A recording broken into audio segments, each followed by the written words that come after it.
Please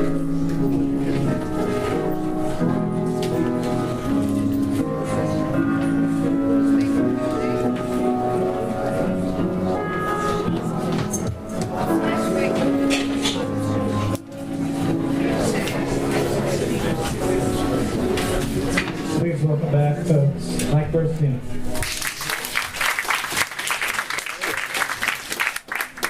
Thank you, Mike. I have a lot of questions. I'm sure. I'd love to know, first of all, what inspired all this, where this story came from. Well, before I answer that, I just realized that we're sitting here today on a very historic day. 51 years ago, on this day, Jerusalem was liberated.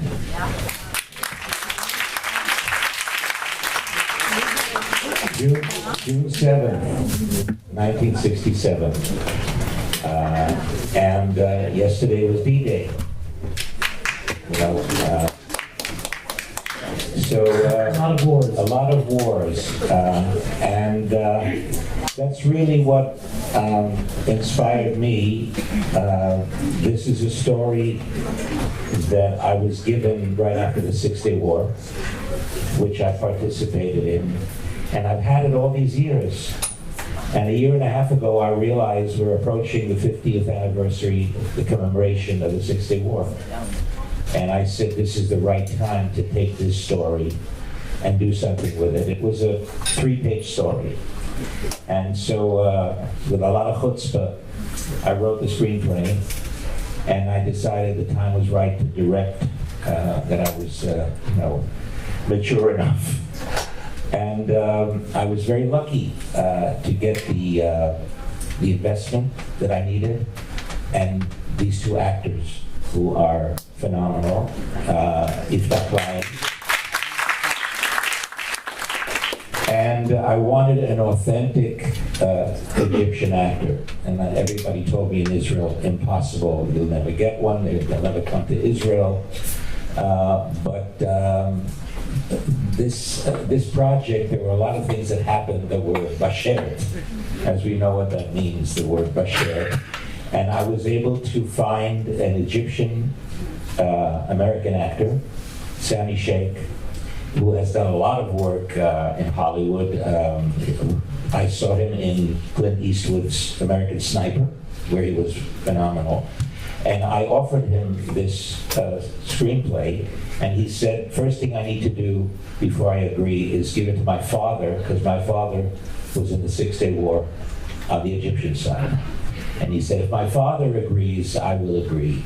His father read it, and he said, my father said, this is authentic, it's balanced, it's not propaganda against Egyptians the way we used to see it many years ago.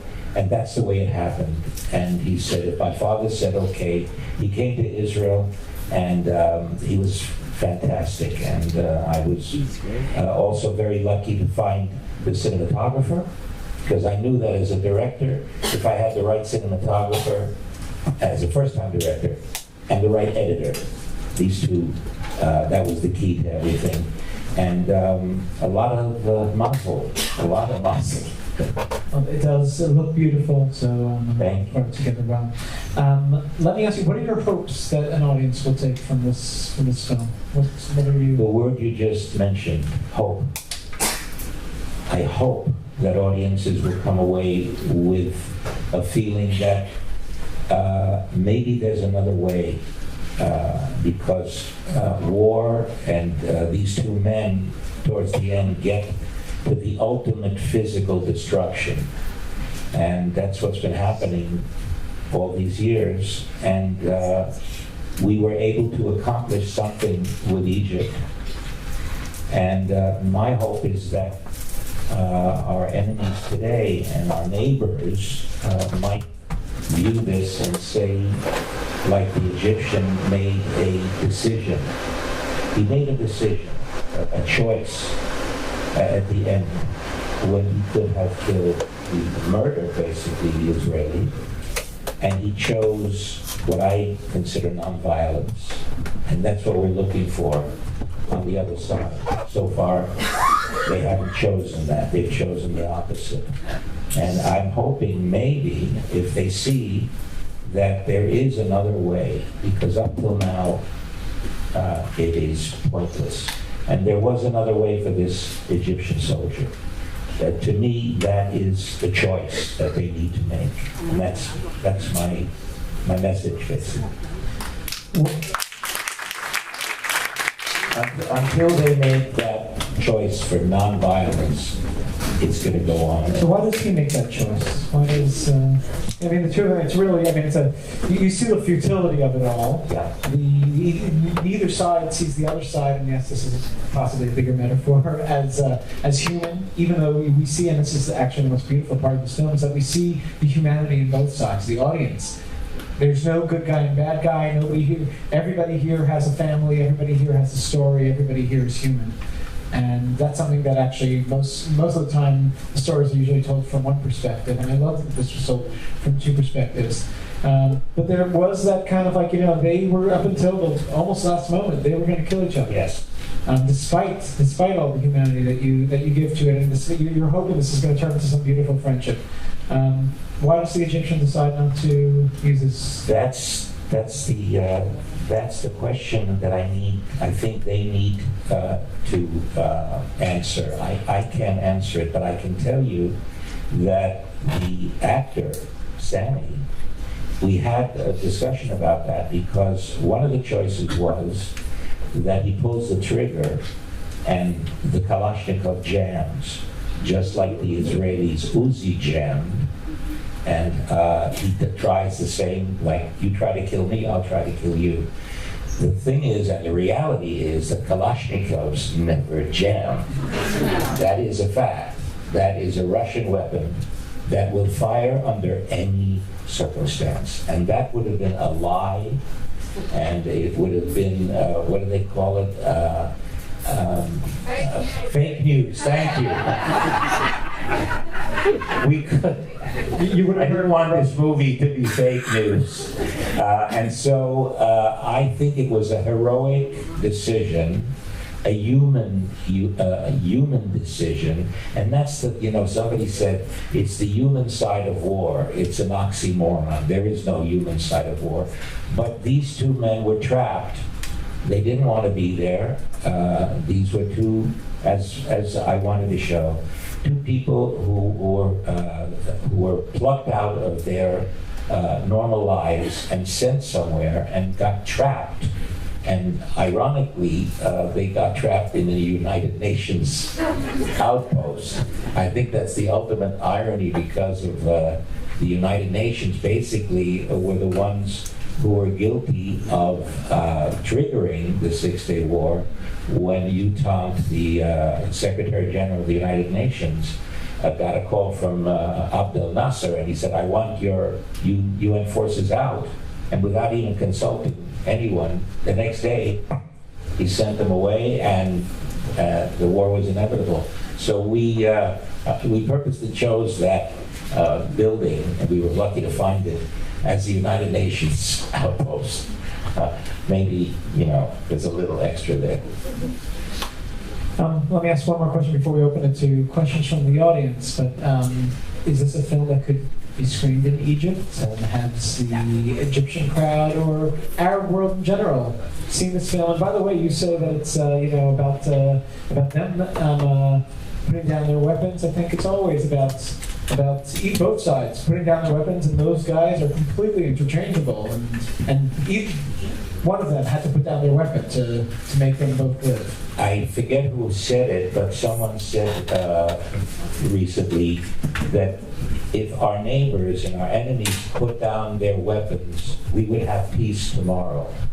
If we put down our weapons, I don't have to tell you what the result would be. So it's really not up to us. It's not our choice, it's theirs. Put down your weapons, like Golda said. I think she said that when our enemies love their children more than they hate us, tomorrow we'll have peace. So it's nothing that I don't think there's anything more that we can do. right now, we just have to defend ourselves. We have no choice. Well, one thing I learned from this film is that, I mean, with the humanization of the other side, and an Israeli film showing an Egyptian soldier who's so brave and ultimately in his last decision, and is so human, and you give that face, ultimately shows, I believe, that I'm sure he cares for his children just as much as everyone else, and hopefully that's why he makes that decision at the end. That's my answer for it. Yes, and he takes a big risk here because he could have remained there and died out there all alone in the desert, although, for me, that Jeep really, in this story, is the third character. Because neither one of them ultimately would have been able to drive that Jeep. The Egyptian could not have pressed on the gas pedal, and the Israeli could not have shifted the gear. And so it's another little metaphor for me. That we need each other. We need, yeah, if we cooperate, we can get out of this mess. That's really what it's all about. It's a beautiful statement. I'd love to take some questions, comments from the audience. Please, first of all, we have another screen coming up, so please keep them short. I also realize that there's a lot of political subtext here, and we don't want to, although we're trying to solve all the Middle East issues here tonight, let's keep comments respectful and in a tone where we can hear each other, because it's important to hear each other. Thank you. I'll pass around the microphone. Mike, thank you for such a powerful and beautiful film.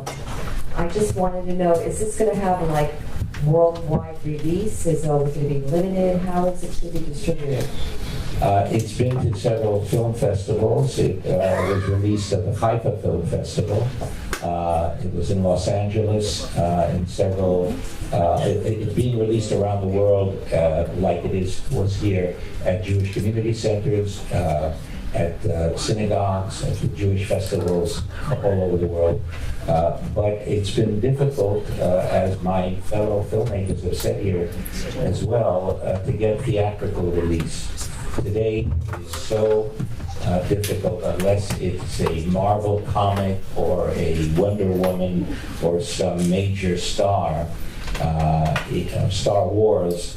For films like this, for independent films with important messages, unless Netflix picks it up. It is difficult, but if you know anybody that is a distributor, please just get up and come and we'll talk. But, I'm being, optimistic, pragmatic and optimistic at the same time.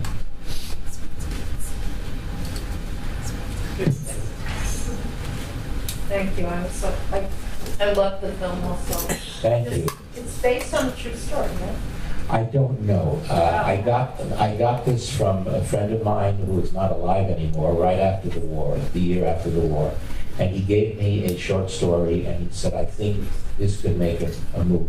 Oh. And I don't know. I really don't know. My question was what really happened when was the Egyptian taking this prisoner and treated well? Well, I'd like to leave it up to you. The fact that they disappear over the horizon and where they go, we did take prisoners of war, and after the war exchanged them. And the lucky ones, the Egyptian soldiers, the lucky ones, were the ones that we took as prisoners of war, because the ones that ultimately tried to get back and cross the canal, many of them were shot by the Egyptians on the other side, who didn't want them coming back and telling of the horrific destruction that happened to the Egyptian army after the war. But I leave it up to you. I don't know whether it was a true story or not. Their kids both get married. Yes. Actually, I did shoot a sequel, a epilogue, which we couldn't use. I imagined 50 years later that there was a reunion of former wounded soldiers, veterans, Egyptians and Israelis, and these two, after 50 years, encounter each other.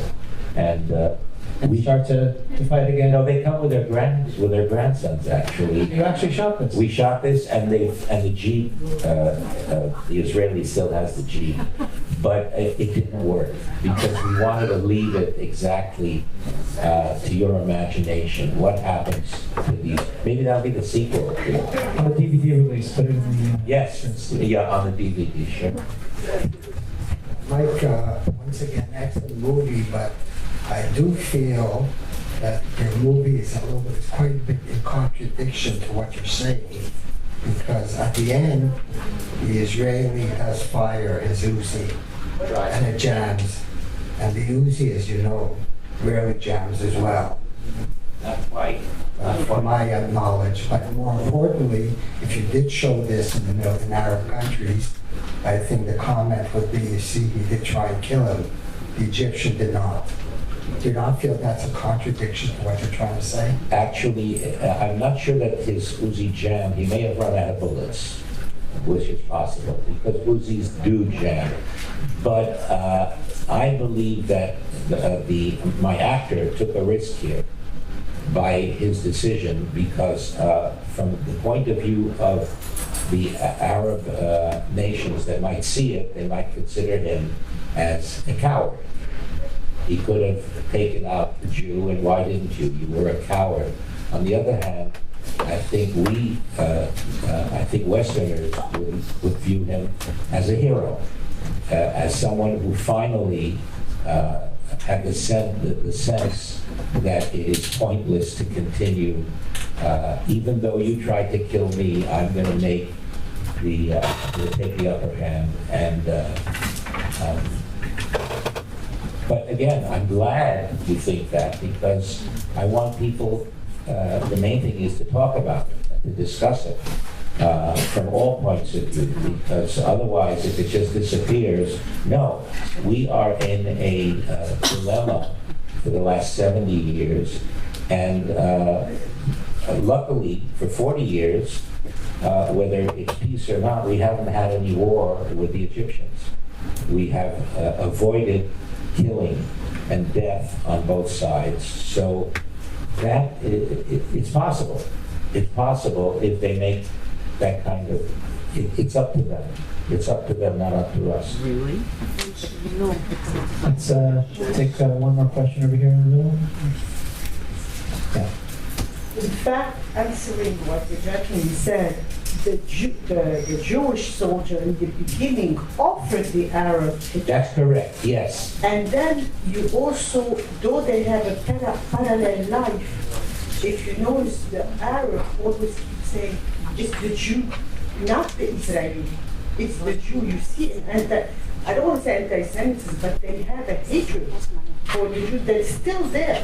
I mean, people, many Arab countries, when they talk to me like, I'm a Jew. And they have, this is hard to change the mind, but at the end, when the Arab refuse to, the Jewish decide to kill him, and then you show the two aspects. But they have like a parallel life, the same kind of life, the same science. They both love their wife, they both have a baby, the whole. No, you're right. He did offer at the beginning, let's both throw down our weapons in the sand and we'll drive away from you.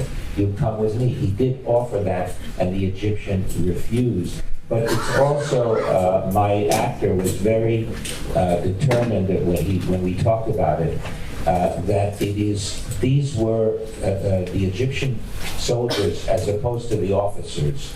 They were simple farmers, falafim, who grew their, who worked their fields and were plucked out. They were sent to Yemen, first of all, for a year to fight. And they were taught that it's the Jew who is the enemy. They weren't really anti-Semitic. This is how they were brought up by their leaders. You have to kill the Jew. And he says to his wife, this is what we're being told. It's not that I feel I'm going out to kill the You Jew. probably had never met a Jew or No. understood what they were. He said, we are being told. She said, I worry about you. He said, well, we're told, and we have no choice. They tell us to go here, we go here. They tell us to go there, we go there. And we're told that this time we're going to kill them. So it wasn't the simple, soldier. It was the officers who were the first ones to run away and left their soldiers. Mike, I know we could discuss this for a long time, and I wish we could discuss more, but we have another screening that's starting. Thank you so much. Thank you for coming. Thank you very much. So,